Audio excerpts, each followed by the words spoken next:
when we say somebody has been saved, sa kasa no ase ne sen. Edeba ne ma sa ana okwan ben sa ene onyame nam so a odigi enipa nkwa. Na sampa sa wo se onyankopon age wo nkwa asore bebrebe a ewo ewiase. Onyame se yenko de hen. Ebia ye ni akire. Ana se onyankopon akire ba bi etwa so onipa eko. Anwumre sima kakran no sa nkomo yi ana me no ebedie. Bible dina so atoso mienu a mepesa odwendwene ho no. Our Romans chapter 10 verse 1, 2 and 3. Romans 4 engoma eti edu. Enchemu baako adekosi miensa. Na asamo wa ha no asamo a emide yie.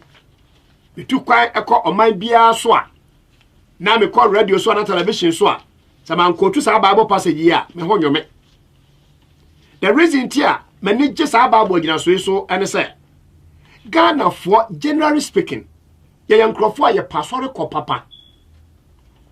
Enu nti enam se ye pe asori ko dodo enti no. Sa wan hwe yi a obi ka asamo a eye nokre e wo nyame asemi mu. Na wasori a wokọ no enye sa na mo ye pa obeji ho achinyi. Sa na Awurade Yesu Kristo ba no eyo yo minia.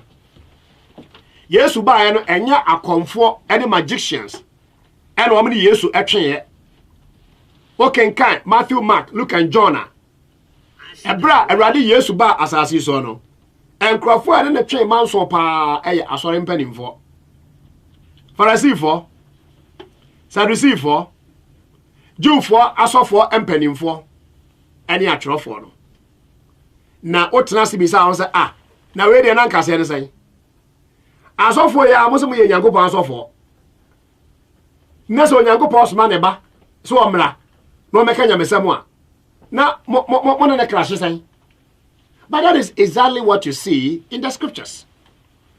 Erunti anyanwanwa say ya na sa Church of Christ preach we a enkrofo ane ya nya adwen no eye wo mo a ekọ asore. Asore aso ye nyina nim. Obi se me ya so pani, obi se me ya Church of Christ preach pe no asore. Wudi me enti atisa. Yesu say se mo ya machidifo a de ye me no ye de be ye mo. Eto anu Yesu ba no Farisifo, Jewfo asofo mpanimfo ene sunsum na tiko ema ye de no ekọ Calvary asenia no so. Medofo anwumrei ma me kwan na me no wonche onyame asam from Romans chapter 10 verse 1 to 3. Osman Paul said, "Brethren, my heart's desire and prayer to God for Israel is that they may be saved.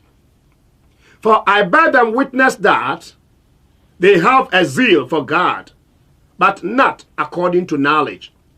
Verse 3.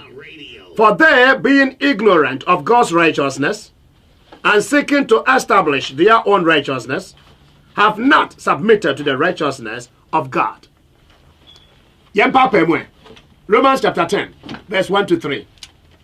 Verse 1, Osman Paul said, "Minuanom, makuma mu ade a mepe ene mpaye a mebo edema Israel for enyina ne se enka Israel for ebenya enkwa e ba remfi ade a me no ka wasem anwumre me se ma wani mere e wo nkwa ye ho na Osman for say oto enyina de e wona kuma mu okoto so obo mpaye nso ansa ba oka kire Nyankopon no ebo kase ba ko a oka de ma ne kromfo Israel for ne se omo benya nkwa menua me ni je Bible agina so ehu se Ghana for pasori kwa ma eno de so be kase wakwa so wa ye bone a ontumi nkasa because nyamesum nti ana wakwa asore enti eye plus e de ma ye Ghana for eno nti me so small for Paul no makuma mu ade a mepe ene mpaye a sameda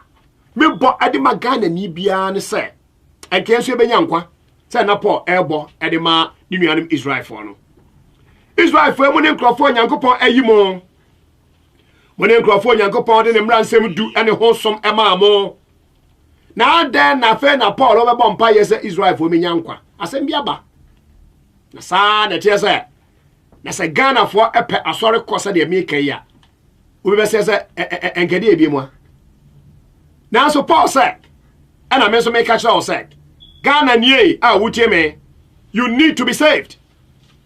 We hear nkwaje odofo awutie me. Ukwa asore me nka sa wo nkwa asore.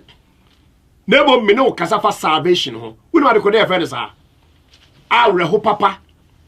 Se ni papa bre, di wona ani abo wo ho safo here. Me yeso pani. Me yaso pani. Me yasafo maame. Ekwafo pani. Emaku pani. Men's fellowship pani. Now so Bible you must see a barbasha do Yankopon aya. Ade afa no enkwaje no. Sa nkrofo mabobom di bebele ho a se wo muni biu. Mini order for me. Romans 10 verse 1. It is my prayer and my heart's desire that all Ghanaians may be saved. After verse 2 no. Romans chapter 10.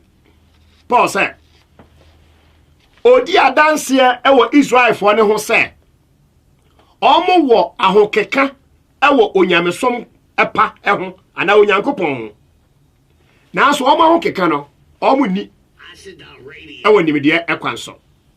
For I bear them witness that they have a zeal for God but not according to knowledge. Oh, enemy nua utie me de na ekira se sa uye zealous ewo wasori mu ye kosia anyam na adimirika ema kosia na adimirika ema kosia na adimirika ereba ndie ba na odi achi no eno na efa no zeal wo ahokeka wo nsiye ewo wasori a wokoni mu. Paul said odi adanse ewo Israel fo ne ho se na omo wo sa ahoka bi papa nanso Israel for ahokeka no it was not with knowledge. Nani midie bia emata ho. Dia me kan ebo wakoma epuno achi ana. Wotonyom ewo wasori mu. Me dia ma obi anka sa enye nokre enokre. Ba me dofo, have you been saved? Are you saved? Wa you won kwa? Wini ma kwa ye fa so ye gye nkwa. E Bible kwan so. Enti Paul said Israel for eye pa so me nyame ma no. Omo ahokeka na omo ewo. Hwa ahokeka omo diku Yesu. Hwa ahokeka a odiku Yesu. Odofo awutie me. Na omo ahokeka omo nyam diku Yesu Kristo enyina no. Bible say na nimidie enim. Nimidie ba na oka ho asemi. Na onum nim mathematics na oka. Ana omo nim science. Geography na nkrofo ni nim na nyame ka ho asemi ya na. Ana French for say histoire, history, wasam, and an walker. Davida Onyankopon asem ni mu nimide. Onyame nokre ahu nimide no na abo Israel for. Me dafo awuti ame. Etu amu ahokeka uhia no bra nyina wo se onyame. Ha ko Ghana ne school dan biara mu asofo ohia wo mu. Ene kwa na mo tiesi school park so.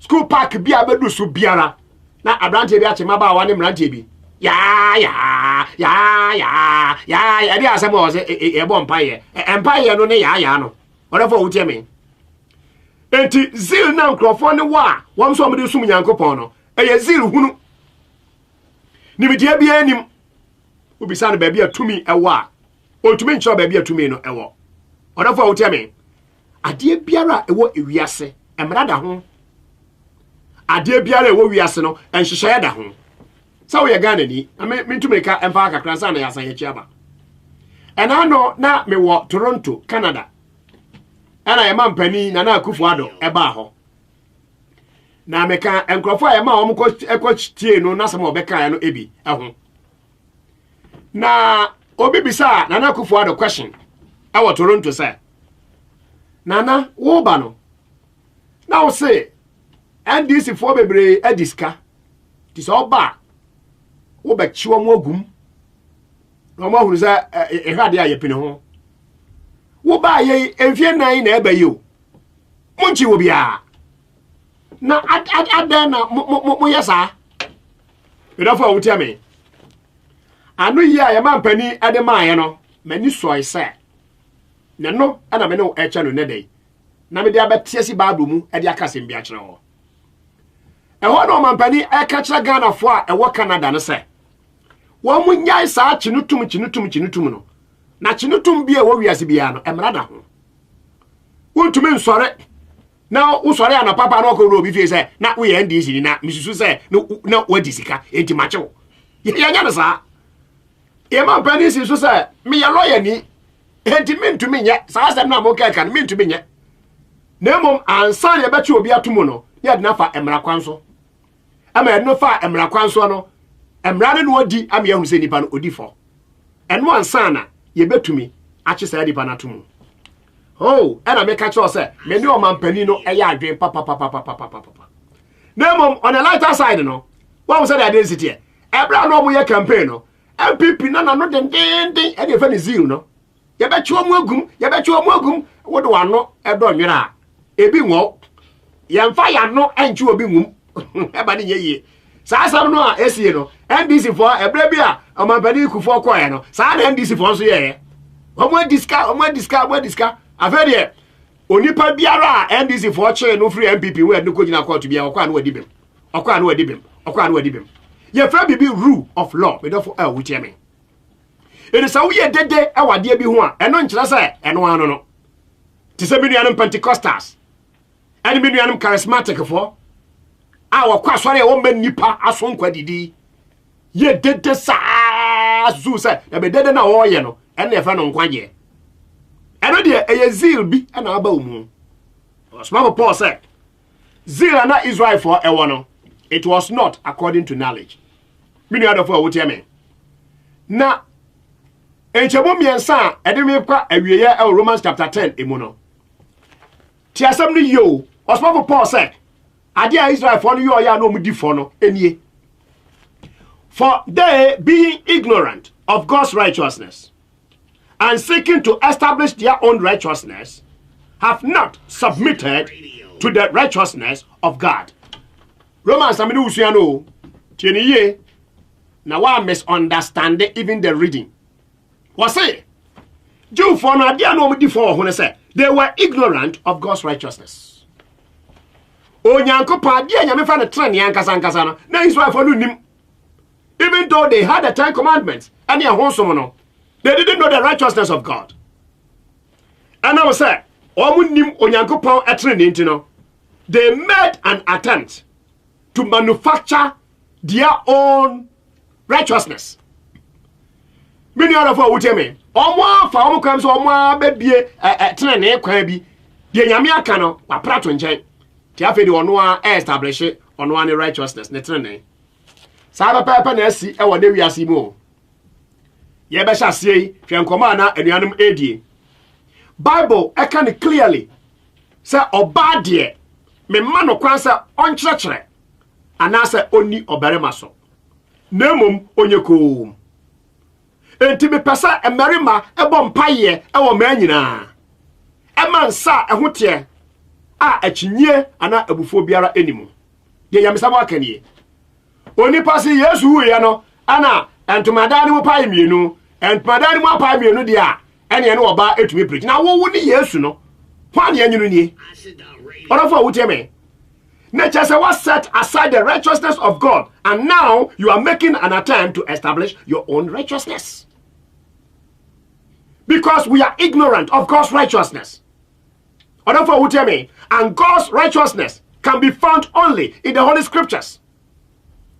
It's how trust am ato twe baby now so wo petre na efoforo bi ayede a obenya bi ayede na nso so wudi fo na enam say enipa ato onyametre ne ato atwene na onpeso wonante say de onyankopon aka na onipa fasa ofa ono ane kwanso ntino was say Israel for no they were unable to submit themselves to the righteousness of God.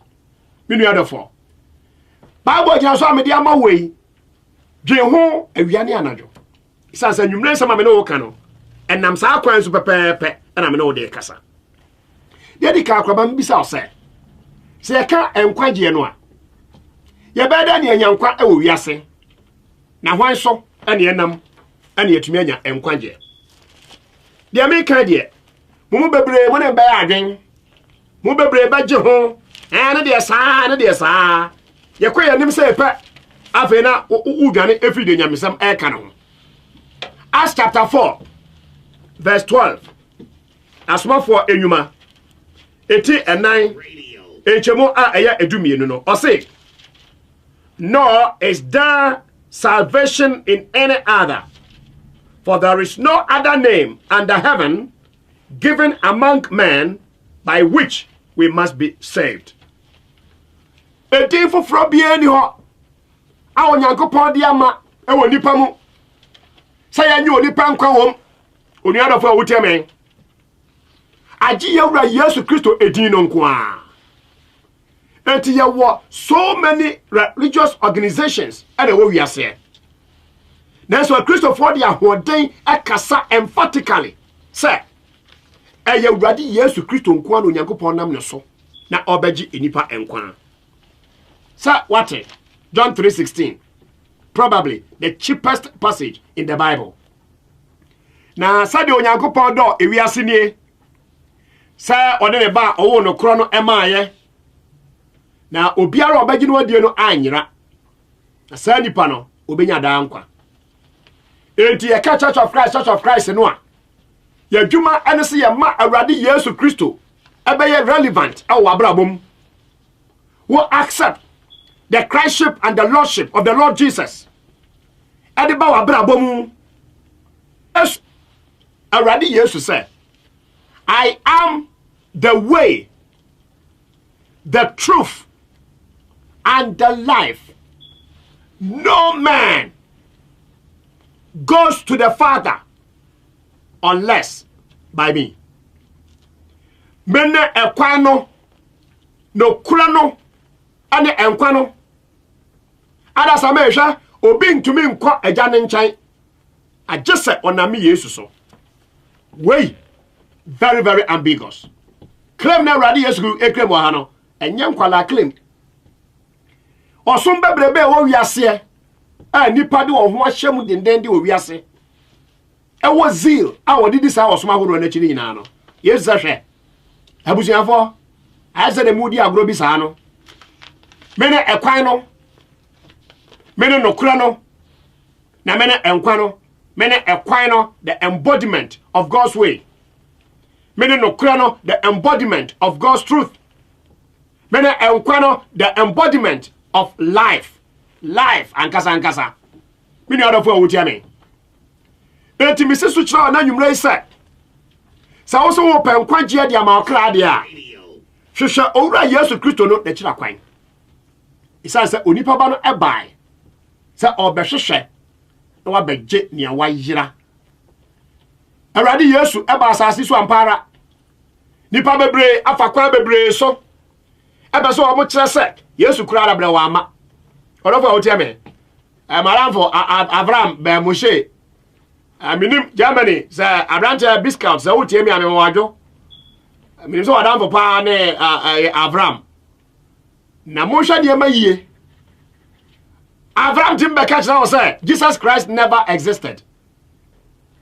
Jesus Christ never existed. Yesu Kristo no ayaka no Bible boa. Onu mom no waka no kore. Bible no adasa asiso emfie bebre no asama waka no. Abraham be Moshe say Bible asama waka nya no kore. Dem mo wono tinkra no ne waka no yanyuntum say Yesu bia ama asase so. Na enipa mu amote abrochira emrante de maba bebre didi we yachi I say common sense. Common. Any sense. Now how common is common sense to the common man? And what kind of common sense are you talking about? So when you break another sarcasm air to table, so your common sense is not necessarily my common sense. If you do one now, what is anybody general? One will be who can no ne common sense, no, and what they church the war. What about one can so common sense? What of what you mean? Now, a brand here to me can pay na enkrofo enimi ya mesem no na omo budget so say Jesus Christ never existed. Yesu no ayeka no wa ma wiase. Na onim Bible say God catches the wise in their own craftiness. So also ani atia onyankopon wo chew e won tenten no. Obi as Jesus Christ never existed no. Ade ache ya Abraham say Jesus Christ told lies.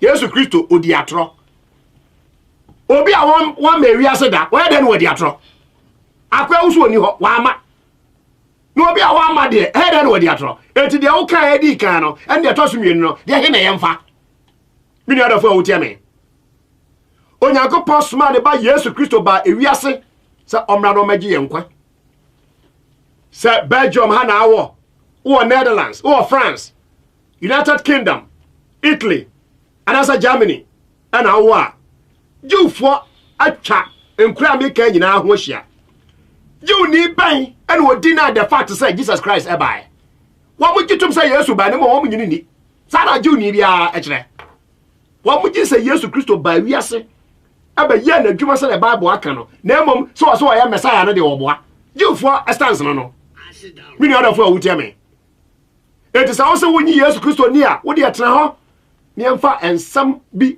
emfa nse wa adwen e wo wiase na atemuda no se de Ghana e kan no sini awieye ene ehuru chale Onyankopon soma ne ba Yesu e ma ne bae ne ba wo ne krope oba no owu Yesu no sabe na ohuru oba ma da Onyankopon nam anwakwan so na Mary ade nyinsan ye na ebinom ka blasphemous words ene Onyankopon abodwaman nyame abodwaman wono obo soro bo asase Romans chapter 9 we bisa question say na kukuo a ya nwono asi wo no o ho kwan se obisa maame no oye kukuo no say adenti na aye me round adenti na aye me square die maame no pe o te anya no to no nsam ade o pe na o de ye mini adofo a wotie me etu Onyankopon ba no ye ka kire say onyame ama obabu na obama ne na ada na nyinsa ye no wo no na me no nkwaje entia na no so na enipa epe achiachia no enne Church of Christ yesiso esiso dia ka kire say Awurade Yesu Kristo onam obabunu Mary so na owo no for a reason and that reason no and say me no ebenya nkwaje sa na wo no baye nwanwa na sa nwanwa a eye no aboa yen amasa owura no ekasa ye betumi atie no yie Yesu baye adwuma wasase so about 3.5 years ya jitum so odi mfinsi abasa aduasa miensa 33 ani a chi no awade boyefo ensa so ani eku no Yesu nkyerɛ nyina Matthew, Mark, Luke and John ewom kwana kɔhwɛ sa asambo ne ba na Yesu kan he enkyerɛ bo ne ba na Yesu ade ba ewiase otan ba na Yesu de ba asase so obesa ayarefo yare obi oyo bubuafo Yesu e ma no sɔre Yesu ebebie anifrafo ani Awurade Yesu enyane awufo empo odofo awutie me to da bia onam na ekom de nkrofo edi na kire oma enipa empim num 5000 aduane die ode pa no enum pe na eye saa anwade no Yesu nsam o kan ye ebi ada ho ade besi ne na uno obi kasa was the golden rule Awurade Yesu na de ba ye why said the mopese nipa nyama mo no mo nso nyama won sara Matthew 7 and verse 12 SMP and Awurade Yesu Kristo kan ye ada ho de bepem ene ya me no ade kasai odofo o tell me ye kan Yesu ho asam na sa odi di agora ya bisa ho was he a writer? Was he an author? Did he write any book? Jesus never wrote any book. And so books are actually for Yesu Kristo ho no e doso e chan onipa biara wo asase so books are actually e dia fa ne ho e ka bibi e dia kire we know for and anu fi ada de sunsum no adne ko Calvary ye kobo na sanuam ya Jewfo no e kan say ya mo na sanuam wa ya dian o so nya ahwe kura abo na sanuam bo Yesu asanuam ye gu na ni mo ase e wa sanua no so odofo Ensu komedi no wanya ensuo papampo anom nipa da sani ye yi na daja so ya de pia e wo ne mfim emoja ani nsuo efiri mu bae oja na home mu na o kan se mawie e de na wawie me no enkwaje the righteousness of God ai hia no Awurade Yesu Kristo eba say oba be ye ni nyina na waya wie nso medafo pa wutie me Yesu Kristo ano Nyankopɔn no baaye so meya afarebo emfama ya adasama na me kasa kire wa wotetwi yi nko ade na kyasa wo ye Ghana ni se ya ka cho se ya di Yesu ebebo afode se na baya ye beje ye nkwa na so wo nti ase a na so ofiri Ghana yase konfana che ede asem ne si ye ende ogidi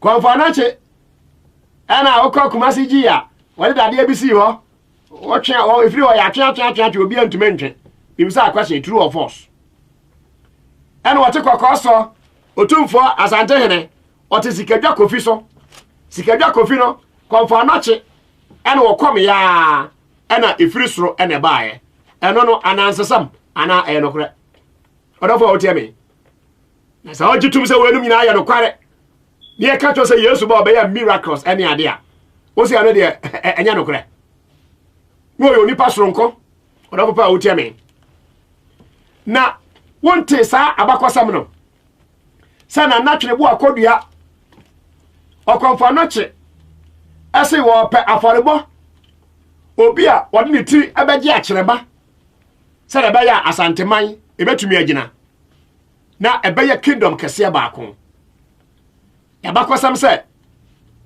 na natwene bu akodua ohiri mu a wode ne tiri agi akyerema se yonku no se de be ya asanteman ebeya asanteman se wo sa story wenum nyina wo Ghana na sa ogidi ni aka kire se Yesu Kristo nso Onyankopɔn yiru ba so o mewu magiyan enkwa na sa wo se ente sa de a ene na de o pesa o je sa asanteman kura ni asase so ene na manhia tumi bia ni ho sa na pesa o kire eye den na these stories are true na Yesu de ne de inipa agi achinyi wo ho minu adofo a wotie me Onyankopɔn de Yesu aba be ya afarebo John chapter 1 verse 29 Bible say ade achie no John the Baptist ehun say Jesus Christ eba ohun no pa no wotiemo behold the lamp of God which takes away the sins of the world mo show Onyankopɔn adwama no ne oyi wiase bone ko no ono wo ba no John afre Yesu onyame adwama ana no so wonti ase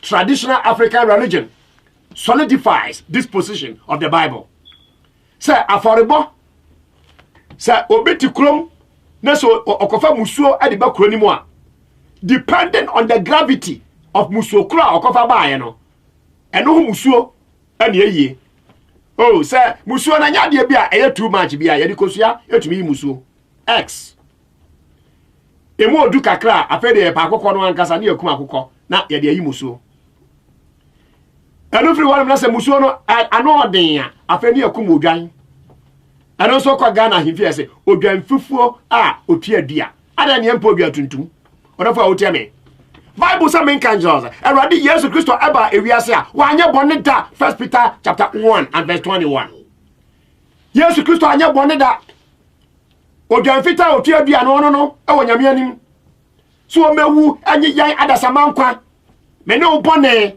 ye dwamansam ye wi nom ye secret nom ensakubo awifo sam ade ne ma bone ye wasase so no Onyankopɔn e provide ye bibi ade ma ye se onfamo afode one ewura Yesu Kristo odafo Yesu ebae na ode ho ebeye agede ade ma me no mienu enti wonte da se obi ekofa musuo bakurum na se asam na mu odupa yekum na ntwie enti wonte bi da ana wonte bi da se akane tete no so obi kofa musuo de bakurum na se asam na esopa de a ene yekum nipa wonte bi da de a ene se asantefo efra obi na natwebu akodua ode ne trigi akyerema ye do ba afode e de ma asanteman Yesu de so wonte ase a waheda you just want to establish your own righteousness hwie ni moja aguye Marafu fonka mufu bi wase Yesu moja akakra we ya enumre kitonturu ama be na baji nipa nyina nkwa na odafo ne se moja ne se ne quantity ne de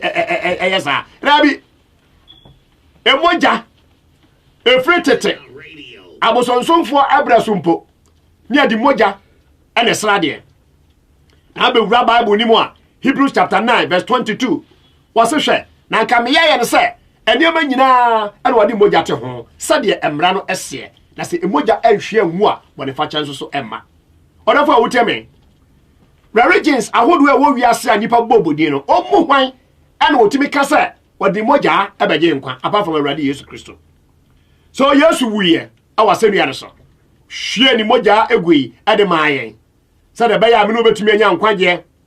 Was see no, not that Tosson and Sano, a ready Jesus as well free a from why. Wo and to me no, or run tea as a man so. E couldn't any and a ready Jesus Christo. Where do a wasn't kunim at the dear dancer say, and pat young other some my time for Cassia do a war. Brebe breba wo bra nyina nka wo bra sa wo yire no ma ebedi yie ebedi brebe na owo de nsa nyonyo abeto so obra obra nyina wa huhu mfa so empempem na afra asase so de kɔ entu owo eye adasama yetamfo do wura Yesu Kristo ene wo ka wo hweye na da to so na nsa no osa so frɛ wufo mu di adanse de kyerɛ sɛ owo tumi wa promise yen the promise of resurrection. Says you would say them pa you best worry for who. This is Christianity or therefore would tell me this is Church of Christ. Yes, you moja no share go ye no and no dey beto sorry according to Acts chapter 20 and verse 28. Yes, we share the moja no enwukwa. Baba catch on there. Say hwe ye no amfa wo nkwagye ani agro. These are the facts when they talk about salvation. I want ready Jesus Christ one. Okay, 1 Corinthians chapter 15 verse 1 to 3. Osman Paul, ebo asem we nyina epo. 1 Corinthians chapter 15 verse 1 to 3. Osman Paul nanu asem ni. Was it moreover, brethren, I declare to you the gospel which I preached to you, which also you received, and in which you stand. Miriam Corinto 4. Me mamu hunu. Asampa me Paul. Ebra me ba Corinto no me be preach here. Na monsumo jiye na mujina sa asempa ni mu. By which also you are saved. Hallelujah. Amen. When I'm sa asempa no so an wodi agye monkwa. Ori adofo awutie me. Ana me say mra nyina kan sa me kan nyina de kira wana nwumre. Esan say sa de ma ne ka bomu a ene fa no asempa no gospel good news. Na eno na Onyankopon nam so adeje adasamankwa. This one meji ani. If you hold fast that word which I preach to you, unless you believe in vain. Paul said, Corinto 4, some so asama me catch them no dia, and you know no. And just adia, na mo adi kwa. Verse 3, 1 Corinthians chapter 15.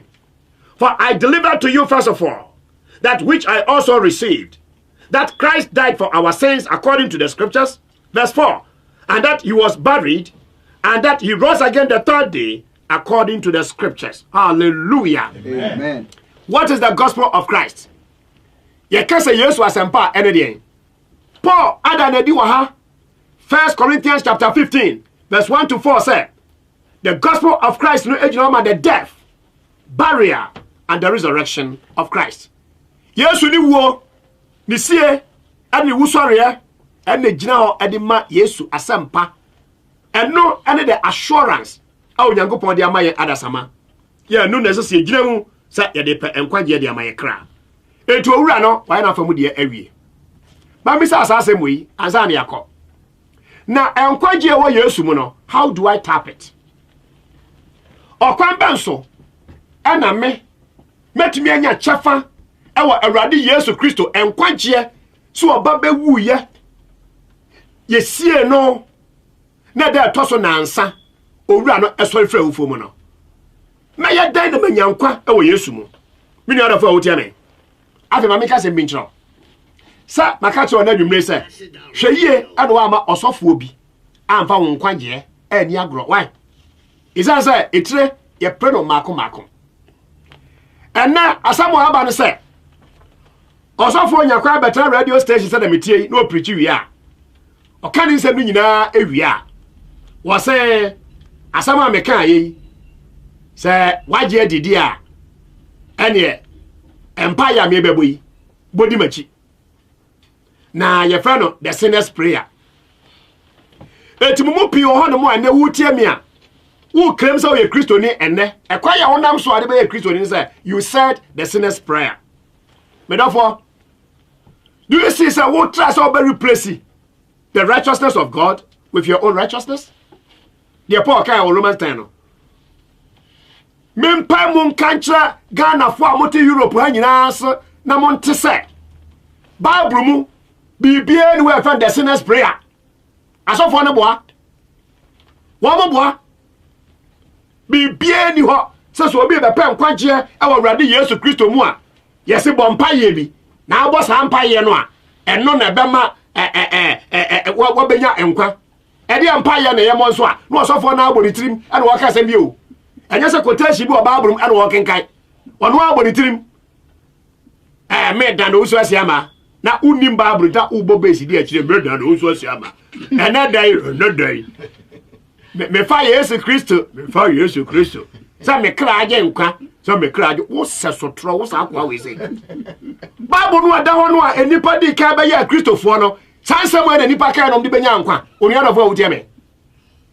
asabu we na nipa kan ye a odi benya nkwa na nam say sa asofo no mfiri nyame wo mo atete asori di pa bibia die wo pa osika gye kekenti no no akonkoto story bi. Go back to Romans chapter 10 verse 3. And I'm saying one nim onyankopon trinity one yankasa try say one be establish one more trene one more push onyankopon trinity na to atwene enti enne na Bible so kyerɛw okwan onipa fa so onyankwa e wa Awurade Yesu mu hwa na meka nkyerɛ yen agye wono a Yesu no a wo sorry free awufuo mu no onna suafo no bekasai na 1 Corinthians 15 1-4 no Osmafo Paul say ye kan Yesu asempa ye gidi adi nyankwa no a eno ni Yesu ni wuo ni sie eno ni wusore oni afa to trimo the death, burial and the resurrection of Christ eno ni the gospel no a so obi gidi a ye ma no ho kwan na obenyankwa ewo Awurade mu no na sa gospel no okwan benso ene yefa ayetumi di nyankwa okwan ben yefa so ayegidie oni adofo Yesu afra ufom no ewo Mark chapter 16 verse 15 to 16 no asamo Yesu na num o de kan ye enie na tie asam ni ye na hwese ekwan ben oni papa so de benyankwa na bisa ho se enti truth out we wo nkwa according to God's righteousness. And yes, I also for a catcher. Mark 16:15. You see a new sorry, and some of my church in watch all and Chaya Kureno. What's one quack? Verse 16. Mark chapter 16. He who believes and is baptized will be saved, but he who does not believe will be condemned. Dear Ojidi, Namubana Suno, Wabajin Onkwa. Now, the 1 year the other day, Obebu for. I'm happy to remind you, if you've forgotten, say, this passage too is in your own Bible. Jesus said, the Ojidi ni abona suno, wabaji nonkwa. Aswani bebre, yamosu. Me say, mo aswafo ni bebre, guyuro pase ya onwa mukra yamonesu. Onima kodi afana subo. What as the Holy Spirit. Holy day. Ekwaye faso benya enkwampo me se enkrofo na mso amatete aso no bebre obi kura nim Yesu se so obi gi asampa no di a ye monasu ona papa wuti amen Matthew chapter 28 Yesu sorry ye no verse 18 wase hwe wo de osoro ene asase so to mi nyina amame etimu ko wiase amama no nyina na mkoya amama no mi Yesu masuafo verse 19 Matthew 28 na mommo woni asu enhya agya no ene oba no ene honkronkron di mu odafa wuteme onipa biara ni ho a owonkwa ewo Yesu mogya mu obrekwa yemfa no nhye nsuom emonesu enya no kreda eti Bible mu obi biara obeye o Kristo ni biara ye bi hye nsuom ebonesu Acts chapter 2 verse 36 and the Bible says verse 41 se me paraphrase a ma me paraphrase ma wo Acts chapter 2, and Eda Edikan Ayaka, the death, burial, and the resurrection of Christ in Wasam. Peter and the preaching here. Now Peter preaching ya no. Acts chapter 2 no. No do verse 36 no. Now or the Nasamina air by we. The Okai and say. Therefore, let all the household of Israel know assuredly that God has made this same Jesus whom you crucified both Lord and Christ. Enti afei, ma Israel fo nyina mehu ampara se Onyankopɔn de Yesu yara mo bo no asenuam no, wode no aye awurade ene Christ. Orafo awuteme, awurade kyerɛ se ade ne ye ne dia, ona. Lordship no indicate ownership. Ya ka say Yesu aye Lord wa na se kyerɛ say wo do ho abɛsɛ na se say there you belong to him. O ka say ye bibia wo bɛyɔ. Ya ka say Yesu ye Christ ya the anointed one. Said o ka say me ne kwan no kura no ane nkwa no. Jesus is the only anointed one. A Onyankopɔn de so say yanam no so emenya nkwaje. Enti Pentecost da no Peter e preach ka kyerɛ nipa say Onyame di Yesu aye Lord and Christ. Verse 37, Acts chapter 2. Yenya ntentam. Was say, na wote ye no. Asam no wo woni akomam. Na obisa Peter, ani asomafo nkan ne say, anuanom, yenya den. Acts 2:37 no. Eti bra o preach wie ye no. Enkrofo na atwahia no. Was na Petro ebue na no, na ka kyerɛ won say. Won sakra modwen. Na mu nyina ma omamosu e wo Awurade Yesu Kristo din mu. Ema mbone fache. Na mu banya ho nkronkron akyade no. 39 na bosha no ayamo ane moma ane woni e wo akirikyiri a Awurade Nyankopɔn bɛfra woni aba no nyina edea. 40 say no de ensam PD on adanse na otu wonfo say moma wonyimo every enema abusua enkontonchi mu. Me no kasafa asubo ho baptism. Obi obenya nkwa wo Yesu mu no. Sa wugidi sa Yesu wi. Yesie no. No so ifra ufuo mu a. Anama wo twato a odipa de be Kristo ni se. Ye de hye nsuo mu. Ne eba osu.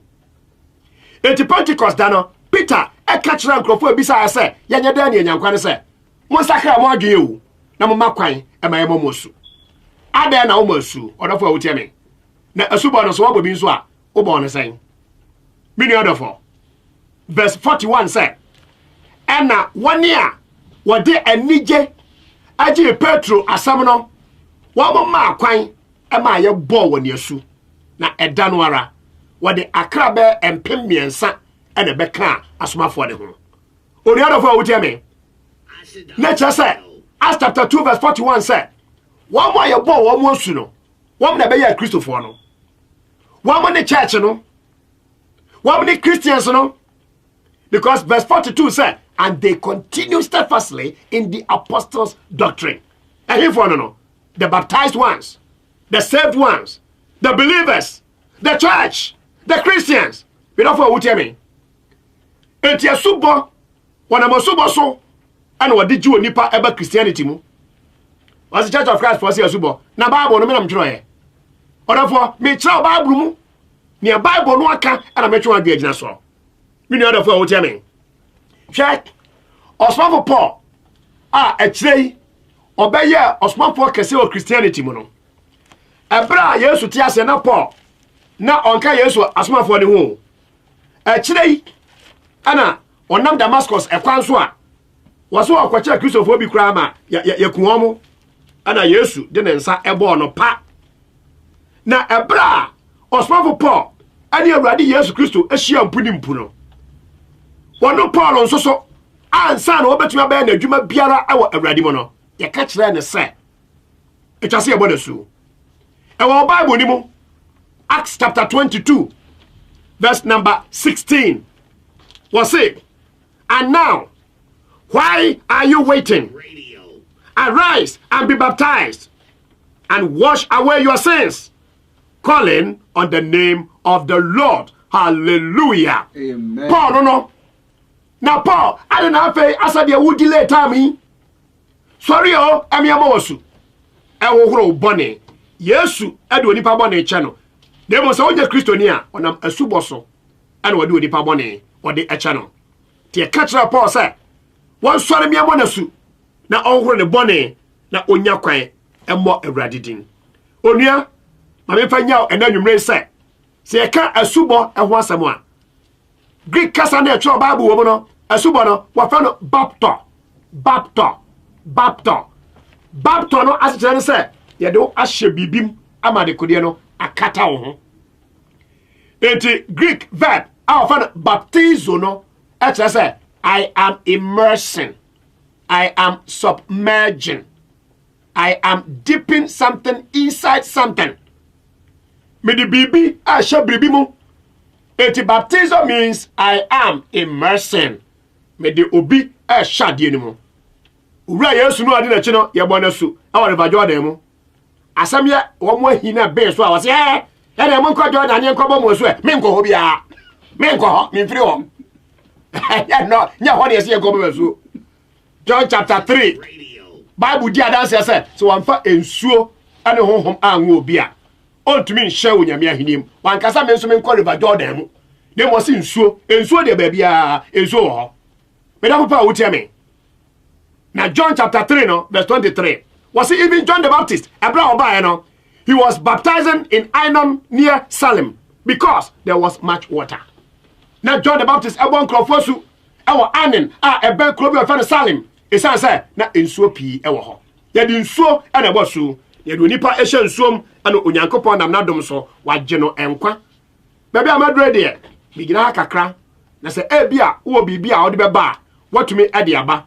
So when you na pese meto aso so de anama to aso sente san so a fa de won fa bra na erade pa next week nse me ba wo mo ayaje wo mo nkwa no aso re be mu e do Nyankopon say ye fa wo mo nko me no be discuss the church in the Bible erade nhira so what me bepem sa abre ye nyi ahome kakra ebra ye twa we erade nhira the churches of Christ salute you na erade nhira say uguso na utie church of Christ for we the voice of the church you know what you about apa hosima aduasa me pa cho say uwo enkanto so bi na say uwo abasubo bi uwo nsambo bi udi no bi ana eye question obetime e de afa sa telephone lines so uwo just 10 minutes to do that and 10 terms so pa friend ewo 032 90 6169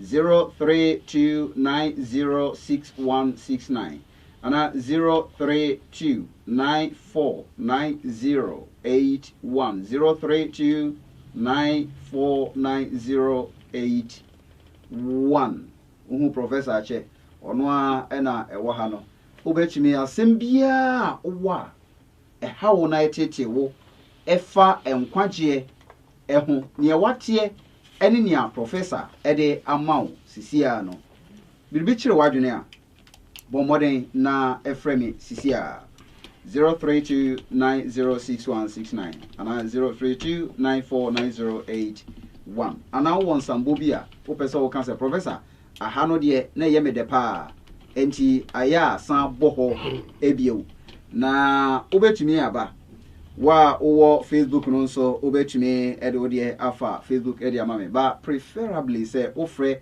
amatrofo yi so a me pese mete woni ebe me de pa Facebook wo aye hwehwehwe won so aye de Resford now was say good evening brothers, good evening Augustine Asari apia or say good evening TF fellows and cancer I'm welcome free Germany or say watching you from Germany, greetings to you and brother Dan Owusu Asiama, good evening to you sir. Malipulidi Fashamen Samantimi Amo Edino Eya Venkat Rao say or Pakistan India rather may I say Church of Christ sorry a war India Jumadi the Church of Christ for by na so for near sorry many so Abba one thing I have me and say Casano and now one more and Nanso Munyahu Dino Church of Christ name Yanomo to 2 months na so for no sorry many now almost did we pay Secasano Mutio or Muntio or Munianomo or mu a preaching no more so any Ajepai. Very good evening to you all the brethren in India. I say thank you for your wonderful words from you and God bless you brothers in the name of Jesus Christ. You see? But we who say Ninianum dia hoden e preaching. Yadamase papa Beatrice Boama was watching you in New York. New York for Thomas Nyakon so many man-made so many made in Ghana Christianity. Ajabende, no. David Abuachi, anyway, I will say thank you very much, brother, for your teaching. God bless you. God bless you too. Kweku Abeku, God bless you, brother Siama. God bless you too. Ajewa Comfort.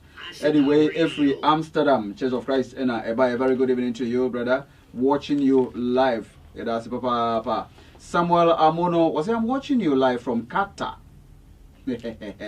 May God bless you. May God bless you too, bro. Spotlight on the word.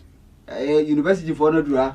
Once for no so Abia Tumden dia onomo ehe professor ewo campus KNUST for ewa omo here nsesia.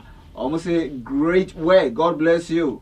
Georgina Asrifi, good evening, brethren. Watching you live from Central Region. God bless you. God bless you too.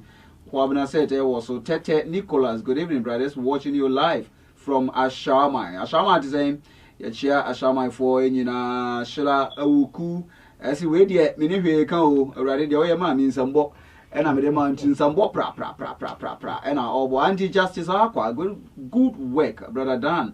Or say Lucky Mimi Eddie Free Kuwait, and I'm a Kuwait ena wode aba wose hallelujah you wait me aka no inshranken rade afia dente wose good evening ena Lucky Mimi ede flower ene ode ama akwala bi asoma say mfamre professor dan uso siama no so Facebook wa nka nsa oda se papa Linda owuso Linda if you say was a very great that's papa afia dente was ba ku bi aka ede wasiri yesu and you would soon say Ena Abba. Jehovah Comfort I'm really enjoying this preaching. Church of Christ, you are blessed to have this brilliant preacher. Or 10 out of okay. Was it what a preaching? Also the other wow. I bet Ajay Poku was it wow. Oba Akuyasa for amen and also the by Chris Nana Ajiman. Was it Amino and what in some bo account Cynthia Danso and was it good work. May God bless you, Prof. Namisha Papa Professor Akuya Abia, God bless you, Papa. Jewa Comfort was in some bon one, I made a mekoswa no my body amawa Koswa Nakanosa. Thank you for the wonderful word of God. God bless you, God bless you too. Thomas Nyako brought this one from US of A. This is the Bible picture of salvation, nothing more, nothing less. Was it Mkwaje Eho Emfonini and Professor Echa Achiron way he been free when gown and how did become so I don't know what he and your Bakia for I'll say God bless you too, brother Esiam Roberta Ewusi. Was it oh hi Prof. God bless you, Georgina Asrifi. Thanks so much, Professor. God bless you. Please do we have traditions in the Bible? Professor will take just 2 minutes to do that. Kwesi, do we have traditions in the Bible? That is a question. Kwesi can come. Can I ask you this question? Go ahead, Kwesi. On behalf of a friend. Okay. What about someone who says he has been baptized in River Jordan and has joined the Church of Christ? Okay, was it okay? Me no me abomasu ewo River Jordan we dey hwa na ebom na mum na Church of Christ won ebom me. And the Jordan mu amakonya dey professor Modaroma Church of Christ won beje me ana won beyem den. And also me pay answer e dey amana. Fear den say I'm in the Church of Christ Hanover. I fear that's Papa watching you live from Milton Keynes, UK. Vincent Donko was a oh, I don't know, yes, sir. Also, Professor, you know, what done no just say, or person more info for one yet. Maybe, all right. Christian Annan was a well done, bro. God bless you too. Okay, we have about roughly 5 minutes to answer these questions, and then we will call it done. Professor, traditions in the Bible. We have traditions in the Bible. Oh, I mean, I say, well, before traditions, I don't know. I mean, society cannot exist without traditions. And yes, Bible no, is full of traditions. Now, sir, ushishemu na who traditions kra, unyankopon ede emma enkrofo kwa ye ka omo ho asem o baby a o kenkan no on za Nyankopon Israel for nante Israel for no more traditions on my bia any society biara our traditions anunti ana Bible studies mo no say o kenkan bibia etwa say o ma wani ebre na o hwemu yie say the American kan no a tradition na announce say ayade a Onyankopon ne de amame anaso de amane nkrofo say ye nante wo so no ye ntry dem keke ene ye ne sa anunti ana nipa bebre de won ho asi ho eko school bebre a de nyina ye Bible de enko a wo matumi aboa wo amo hu say we ye ekoso e de na a tradition na ekoso.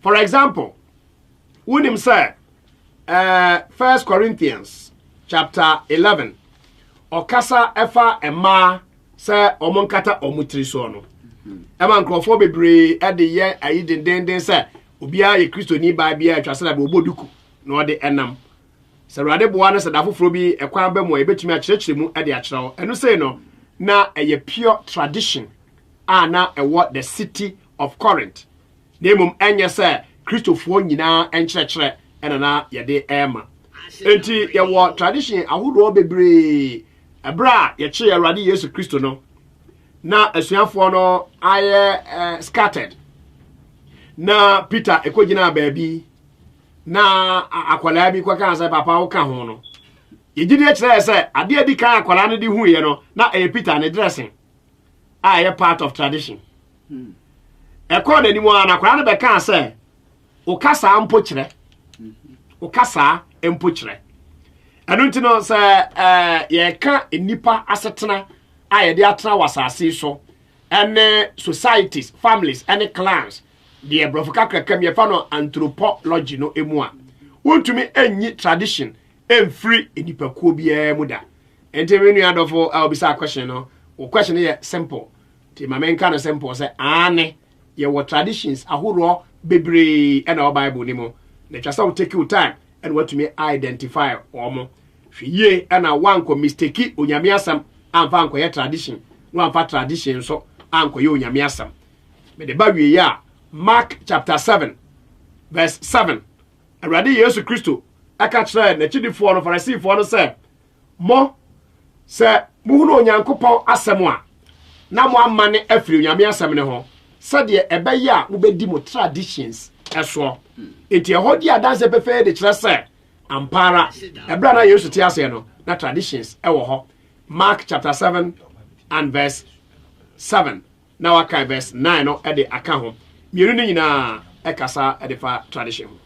Perhaps Pentecost for na ebo me asu we de ebo no Jordan mu pe tinso no kata me so kama de wo kan ye magedi me ba Church of Christ me san mo asu bi mo na. That's the second question. Erade boa next week rese ba me sha me dwumade ase a me de be free eho me nua obisa question no na maba wate ase de di ka akra no se enya mfomso se wabo asu na wadwene mu entene wo na wo san abobi wo enya mfomso obetima kenkan adimanim ewo Acts chapter 19 verse 1 to 5 enya mfomso na de toso mienu Awurade boa me ba ma kirekire mu no ene se ye ka asubo no a me no a me de wo ehye ensuo mu no me ni qualification yewum se de a kirekire se asubo eye osie se de onipa hyem regardless of ensukra ebo wo so mu se eye Jordan na mo ebo so Jordan na je se wotiri nkwa utumi ka so wa be heaven kakra e bia ebo Yesu esu no e na won so ebo wo so people wo su no se ye Bible mu asubo enko a dia e be hwem e wo twere kronkron ni mo no ye tu megina no me ye argument tententin bia wo sa de no sa je sa dabre me amete ye je se me de wa hye nsuo mansa. My fingers are not magical, my hands are not magical. Enti onyame a kira no se no an wafa so no na fe wo hunu se after baptism onyame aso de twa so hwe kira kwan na oba onyame asafo no mu a why na no wo manso bi etwen anya politics ne ye ka Nyankopon asem a no kran na ye mra no nti Awurade boa next week nse ba mehada atobebo ase a kyerɛkyerɛ mu kakra bio ansa na yatoa edwumadi no so. Nyame adom na dasande ode edom ye na Professor Ibre no enti mepese obehye sa question ya se afri ha me ye Church of Christ ni ba eni aba na dia abra yensisi amakoka asempa akire obi wagye memonasu ana mentwen ema obema bi emra wona say we dey betime yi no ansa ne akọ ene problem nya no minu aba enipa ema dodo ahe na ensuo ti so aka wo mo ensuo ho a Yesu say monkwaka asempa no nea ogidi na mobɔ ne so elisa akwaka asempa no na obi agye adie na wo ye oba wo so wa hoɔden a in my ministry no mentan hia saa de no bi so oba so odu obi behye nsuo mu no because January ema bebre esuro ensuo to omo frɛ mema na mu ye hyɛ da ni Bible teaching biara a efa saa de no ho say number 1 AC oba akwan so oni wo kwan so odu obi hye ensuo ananse odu obi behye ensuo mu ye ni saa direct teaching no e wo tworo ni mu elisa wo ye obi a wo nsuo na wa dwen kyerɛ sɛ fa nipa no ko hye ensuo na akɔbɔ ne so a mete he no menu e hyɛ da ni problem bia obi oso ono wo problem no agye sɛ o ma Bible quotation no eno no e na e kyerɛ sɛ twa so ono nya problem isa so wakɔ akɔbɔ so wo preach ye na ma wo de obi hye ensuo mu dia e na enye ye enti bi nua ba de ye hu ne sɛ ema no mom ne ya na January mu suro nsuo enti emuma emema e na bɔ esu no medical ka sɛ nipa no ɔde wo hye ensuo mu no enye ɔno na ma wo nkwa oye instrument keke me my hands enye magical me fingers enye magical no bia de enso nya saa na eche enti ɔdo se wonya ntiase yi a awade bo ampara next week nse ba e be san akutikutiri ho bio but I don't see it say a big deal bia mani ajipa sama sanya sa ansan ye free ho ebio. Last point now, yes, sorry, so this one is coming from Vincent Donko. Vincent is watching us all the way from Norway. Watching you live from Norway. Thank you, Brother Esiama, for this wonderful message. God bless you. I have tried to find the church in Norway, but I'm not getting one. So if you can help me reach one of them in order to worship with them, please help me. Maybe we should establish one here. Or did you want to go? No way, no. What you say? Right when you send you see a trip professor pa. Just over to me up why na yenya be a war nowhere. Yo, yeah, there say Church of Christ our Oslo. Now it's just googling away. Just pick up your phone and Google Church of Christ. Our Oslo. Now me sure say wonsa beka say wonsa anka say get back to us. Na ebeboa ama wahu baby a yenuanom no ewo. Na mpa say asafo no bi bebre enni bia bia ete sa nso de a bia nyankopon bi ekwan bi ma ye da ache a ye nyina betumi aba ne abeboa. Na wonso wa ready so be preacher no no. Just say oh beboa amanyame asafo no bebre etumi aba but as far as we know no e bi Oslo. And just Google it.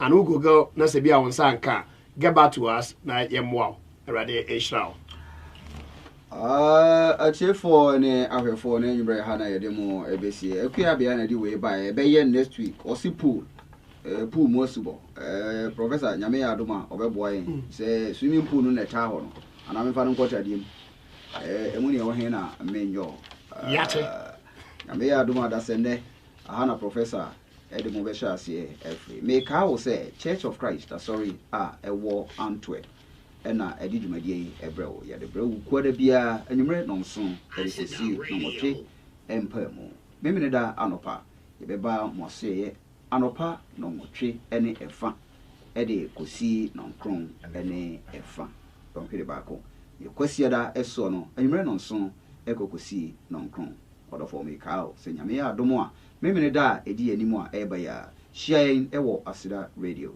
anopa no motwe ekosi anopa nonkron ena efiada bia memene da bia kosi da bia Churches of Christ ewo Antwerp ha ehyiamu efiada no eye anwumre nonso ede kokosi anwumre nonkron memene da anwumre nonsia ede kokosi anwumre nonwotwe kosi da no eye awia donko aboapa mu ekosi anwumre onan ene efa yato yensa efrewo se babi biara owo ewo Antwerp ha ene ni mpotamu de bra eye Lagbox Lane number 108 Lagbox Lane number 108 na any Church of Christ for emehyiemu yatonsa efrɛ sɛ ene uku ochina yawo efiada yebehye mu ewo Lagbos Lane number 108 na wasi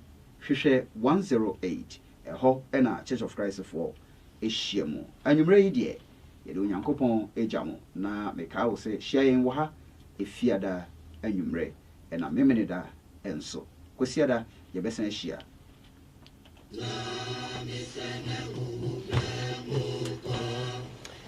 It was one of my way. yes sir.